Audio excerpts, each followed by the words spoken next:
Welcome viewers to this lecture on Lummer's short story, The Price of a Bride.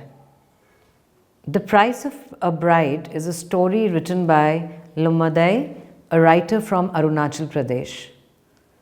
He was born in 1940 and is well known, renowned in Assamese literature. Lummer is mainly known for his novels and short stories. His fiction presents important details of the economic life, the social life of Arunachal Pradesh. Specifically speaking, he belonged to the Adi community in Arunachal Pradesh. His vision is that of modernity, and he presents it through the struggles of the people with certain practices that are prevalent in Arunachal Pradesh. He can well be called a writer who writes in the realistic form, as Lummer pinpoints and presents the suffering of people that he has chosen to represent through his short story. Some of the novels written by him include Pahrar Shile Shile and Prithibir Hanhi. He died in 2004. The short story, The Price of a Bride, begins on a very powerful note. If we look at the title itself, The Price of a Bride is about the custom of bride price, in which a young girl, almost an infant, is sold off through marriage. She stays with the family of her parents for a certain number of years, and then because she has already been, a price has been paid for her, she is sent to her husband's home, with whom her marriage has been fixed when she was so small that she did not even realize what was happening around her. This social conflict is presented right at the beginning of the story, and there is a gradual build-up till it reaches a certain point. At the center of it is young Gumba, the protagonist, and what is very important is a conversation that this young girl has with the other young women. Lummer should be credited with presenting the women's response to this practice. It is assumed that women are guided by tradition, but the young generation of women that Lummer has chosen to represent thinks differently. Through the character of Gumba and her conversation with girls of her age, we get to know what the young women are thinking about. At the same time, she also assumes a very different intellectual angle. Gumba is in her late teens. She is studying in school, and she has reached the 12th standard, and she is very happy about the fact that her father has let her continue with her studies. She is unaware that a price has already been accepted by her parents while she was practically about 3 or 4 years. It is this burden that she carries, about which she does not know, till a message is sent by her father. Let us look at how this story begins. Kargum is the father. He thinks about her girl and who's studying in a school, and the story begins as follows, and I quote, "I sold the girl quite a few years back." How many years ago would that be? Kargum tried to count the years on the fingertips of his left hand with the forefinger of his right. At the time of her birth, I was cultivating that particular plot of land. Since then, the same plot has been sown once more. That must be around 3 years ago. So how many years will that add up to? So if we look at it, Kargum is trying to understand how many years ago was Gumba sold in marriage through agriculture. Because being a farmer, this is what he understands. So he calculates that this plot had been sown once more. This was about 3 years ago. So how many years would that be? He then begins to feel guilty. To quote from the story, Kargum decided that the girl must be old enough to be sent to her husband's house, and she must be sent as soon as possible. What's the use of a girl spending so many years in school? There's no chance of her ever becoming a babu or a sahib. And even if that were possible, will her husband ever allow her to leave home? Isn't it the duty of a wife to look after the household, the fields, the livestock and the poultry? Isn't it her sole responsibility to rear the children and to look after her husband's parents? A woman has so many responsibilities on her shoulders. No wonder her price is so high. Let us analyze this bit very carefully. In Kargum, Lummer is not presenting a stereotypical father. Here is a father who, as per practice, has certainly sold off his daughter in marriage, but has also given her the chance to study.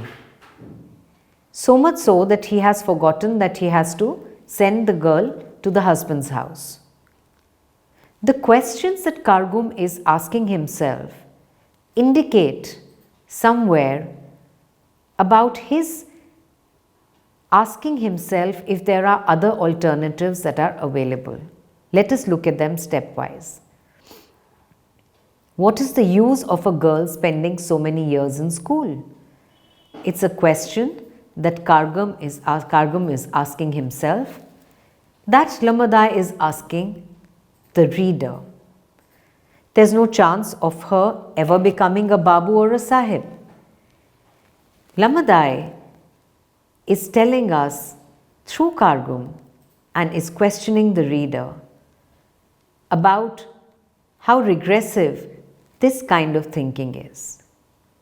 But in Kargum, when he poses these questions, it is also Kargum who is questioning himself and wondering, can things be done differently?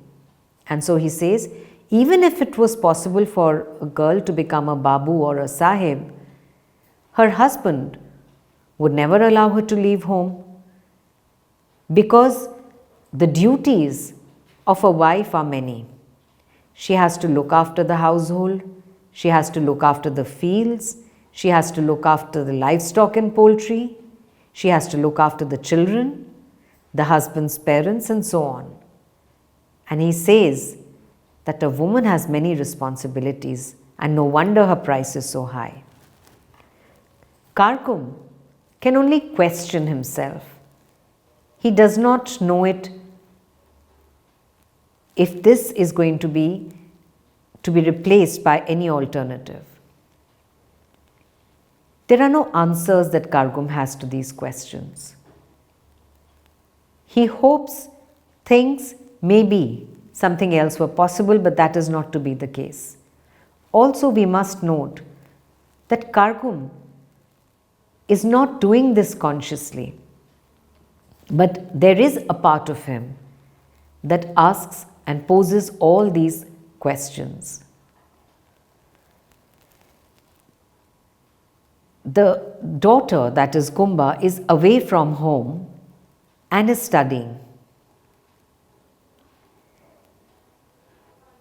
She is not aware that she has been sold, and so after this process of questioning where Kargum knows no answers, he decides to send a message to Gumba.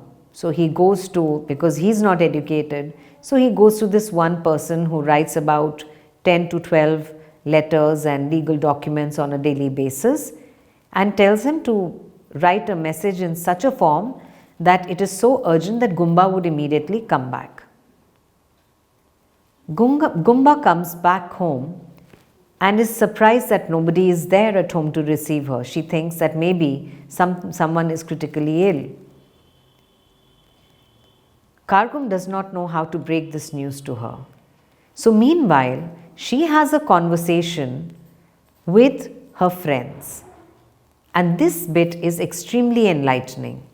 Soon afterwards, the village girls, to quote from the story, the village girls who were of Gumba's age, they come to see her. One of them is called Yeter.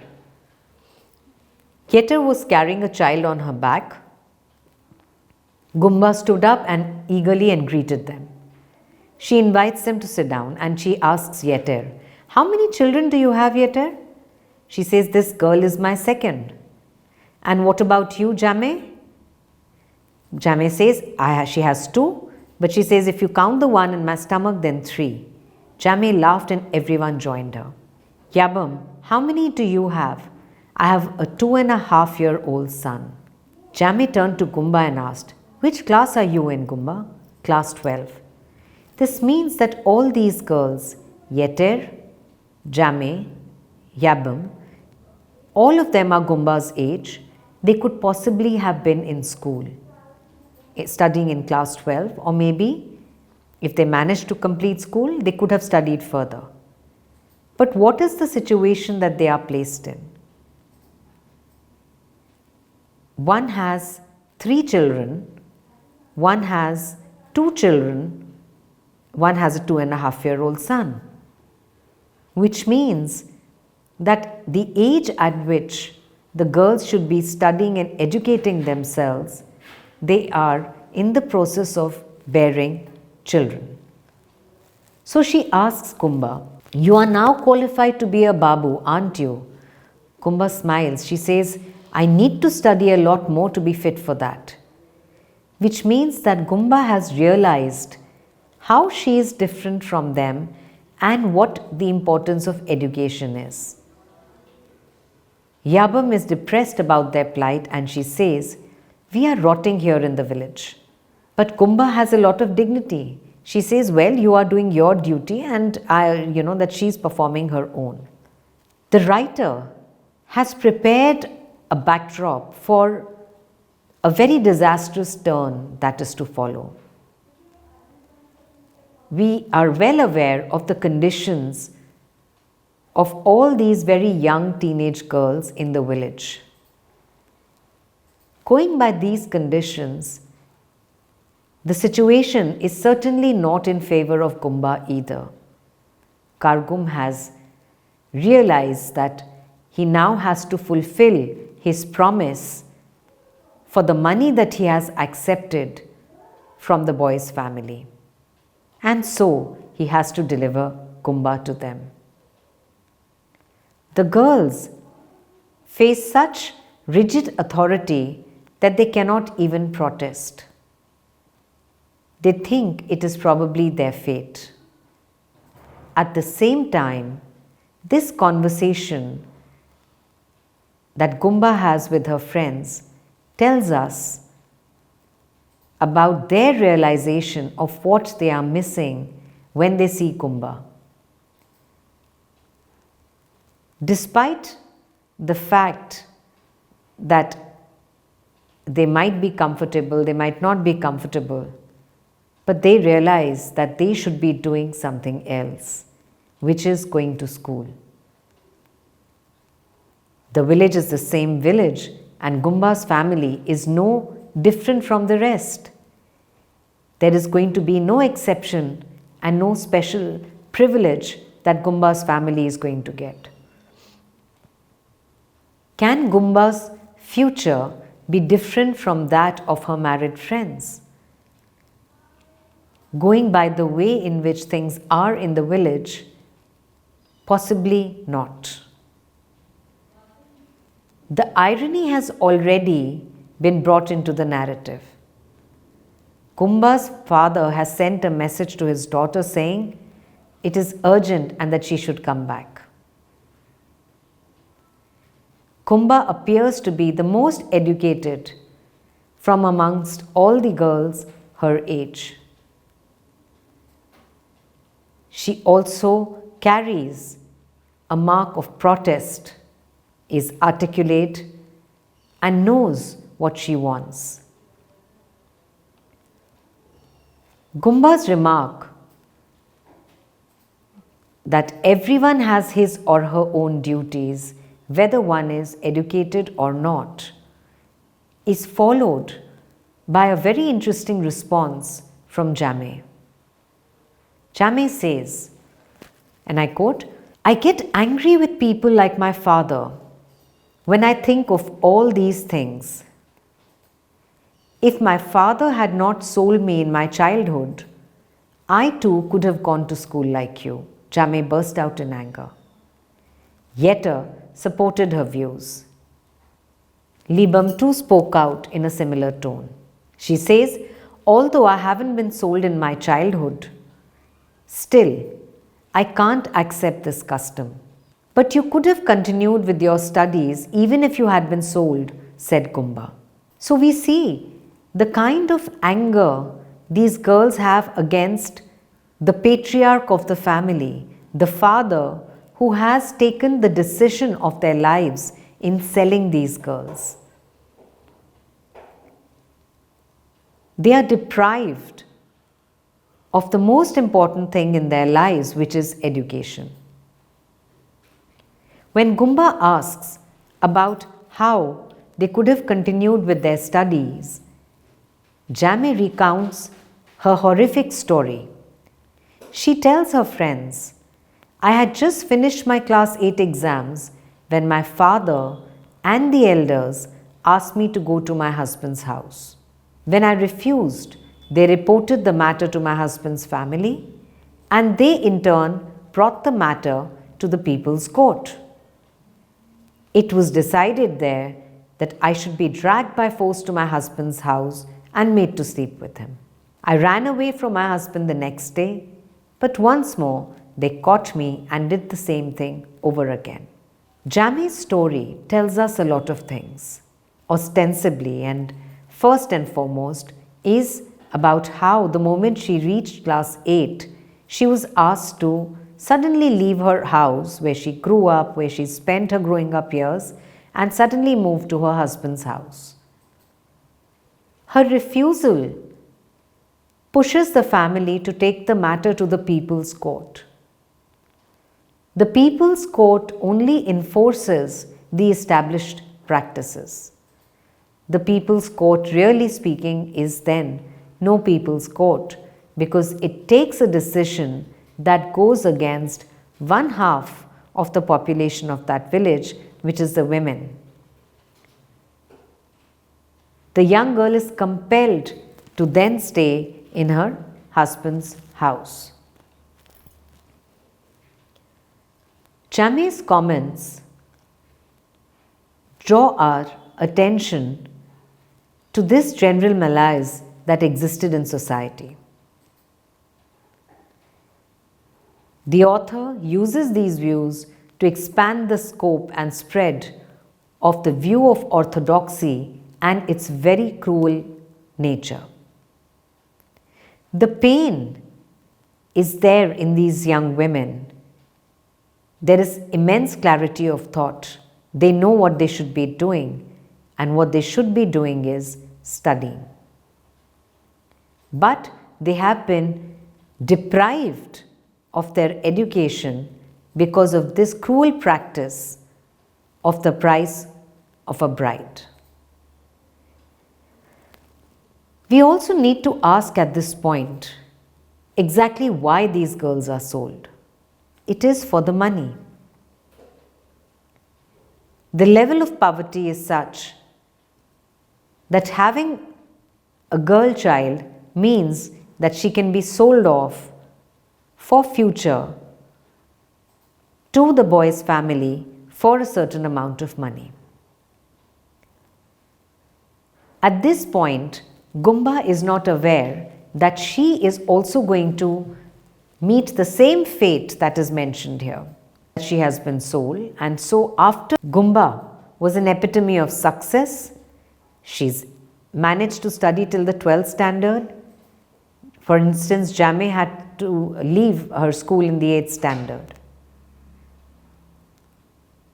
We know that Gumba's father had sold the daughter when she was very young, and she does not know the situation that she has been placed in because of her father's decision.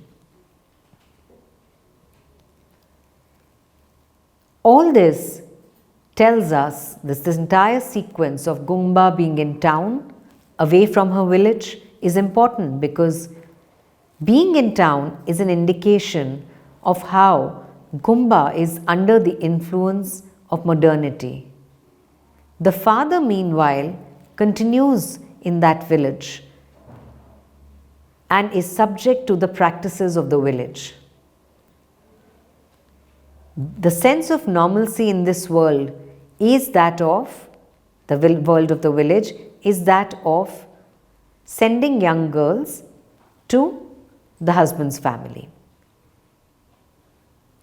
If the story acquaints us with the family structure and the way in which it operates and the place of women within the structure of the family. It is the women who perform all the functions, as Kargum had recounted right at the beginning, running the institution through hard labor, effort, taking care of the house, fields, everything. We get a perspective then on the institution of marriage from the point of view of the dissenting girl and her parents, who have uncritically accepted this orthodox approach. Gumba's family has accepted the norm of this particular village of extracting a bride price, and it is Gumba who is going to resist this. Gumba's father remains blind to what ails him, the world he inhabits. He has unthinkingly accepted everything. As mentioned earlier, at the beginning of the story, there are a series of questions that Kargum asks. But these questions do not even articulate a hope in that sense, because for Kargum, this is the only way that is possible. He is actually feeling guilty about having kept Gumba with him for all these years. In this sense, Kargum represents the voice of the village, which is tyrannical in its approach. It represents a kind of oppressive authority that the system adopted by the place that carries it within it. What about the possibility of the younger generation of girls looking at things in a different way? In fact, when Kargum is present, as all these girls are discussing their life and the way in which they were sold off, he gets worried, because it is precisely for this reason that Kargum has called Gumba back home. So he immediately asks these girls to leave. All the young people that we see in this story are girls. They are the ones who ask questions. They are the ones who express strong dissatisfaction with systems that govern their lives.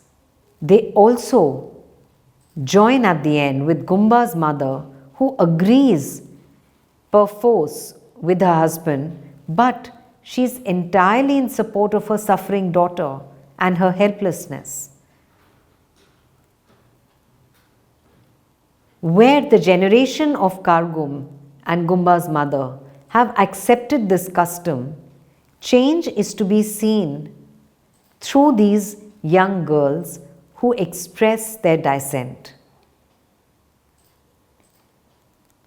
According to Lummer, if change is to be brought in, it is through these young women. The falsity of tradition is exposed, and this tradition is inhumane. This inhuman tradition is against the requirements of women who want to study, who want to be educated, and who want to perform productive labor in society. Let's look at the response of Gumba's mother here. Gumba's mother had misery written large on her face.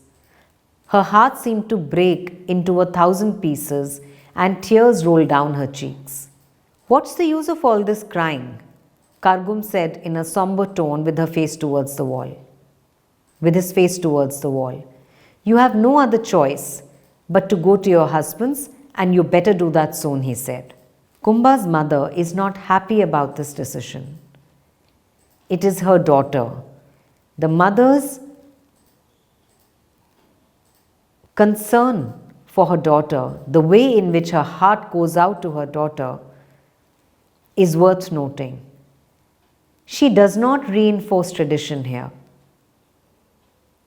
Kargum decides to reinforce tradition when he says that there is no available choice but to go to your husband's. It is again a question that he is asking himself. You have no other choice but to go to your husband's. Somewhere, is Kargum wondering whether there can be another option? Like at the beginning, he wonders. So the father in this sense does not represent absolute patriarchy. It's very, very subtle. And in this story, patriarchy is enforced and reinforced, tempered as it is, by the economic circumstances of which Gumba's father Kargum is equally a victim. As discussed earlier, we need to ask, why is it that this practice of selling the bride at a price continues? When Gumba asks him whether he sold her at a time when she was not able to understand what was happening, he did not reply at once, and the story tells us that he lifted his mug of a pong to his lips and took several quick gulps. Gumba asks emphatically, "Why don't you tell me the truth? Why did you bring me to this world if it was only to sell me?" So, the response of Gumba's mother, that is the misery on her face, and the very, very subtle space that Lummer builds up within Kargum, is very significant here.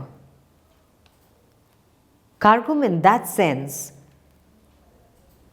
almost, if one were to use the word, respects this point of view, and this makes his position as father a very complex one.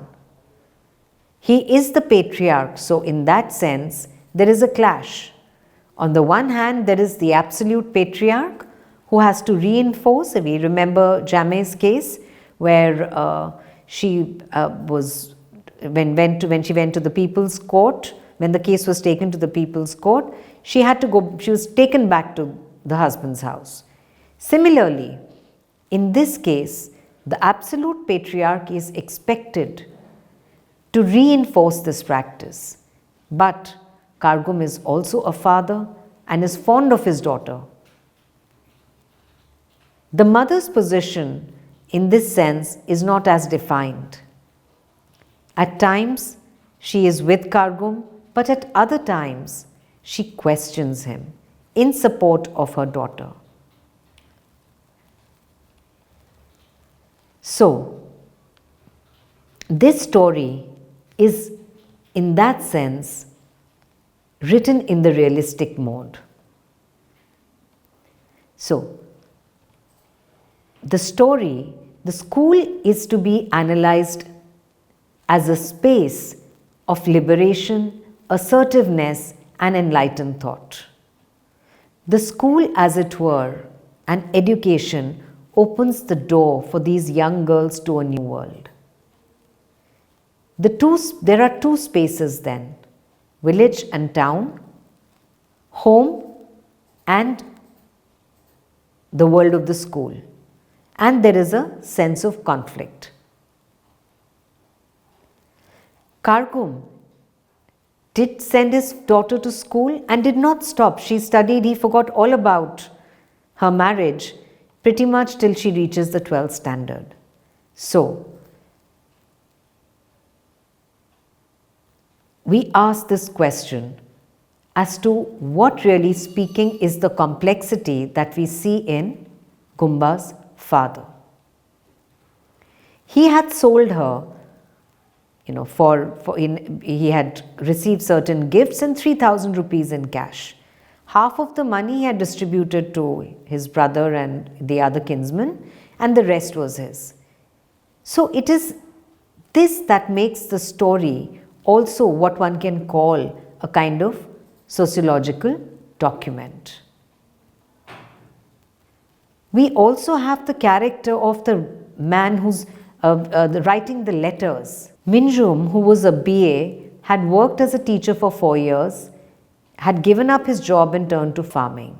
So, men such as Minjum and controlling patterns of economic gain, they lead to an ending that shows that there is no chance of escape as far as Gumba is concerned. The price of bride introduces all these questions. If we look at the ending of the story, it ends at a point where there is no resolution. Gumba challenges her father. She says, "Go ahead and do what you want." And the mother implores her to keep quiet. She says, "You have sold me in my infancy. Why should I keep quiet now?" To this, Kargum says, "And do you think I will keep quiet?" And he asks his wife also to stop speaking. He tells the wife, "Go and return Yaba's price and then talk." Understand? So, Kargum brings the economics of it all back into the picture. He says, it's almost like saying he too would be happy to have Gumba in the house, but for this, they need to return Yaba's price. At this point, Gumba's mother held her tongue. Perhaps she realized that there was no need to argue with him further. What happens, we don't know. But Gumba's resistance to her father is very, very significant. It's almost like Kargum saying that his hands are tied because to have Gumba go to school, they will have to return the price that they had extracted. The wife does not have a solution. As mother, she feels torn, but she does not know what to say. The connection between this practice and their economic situation is well brought out. But in all of this, Gumba's challenge to the system, to her father, is very, very important. Lummer price of a bride tells us about this very cruel and inhuman practice that prevents young girls from performing productive labor but traps them within the labor that is performed within the family. But at the same time, Lamadai depicts a character like Gumba and the other young women who resist this, and their voice remains a dissenting voice in the story. Hope the story has made you inquisitive enough to think about a lot of the questions that are raised in it. Thank you.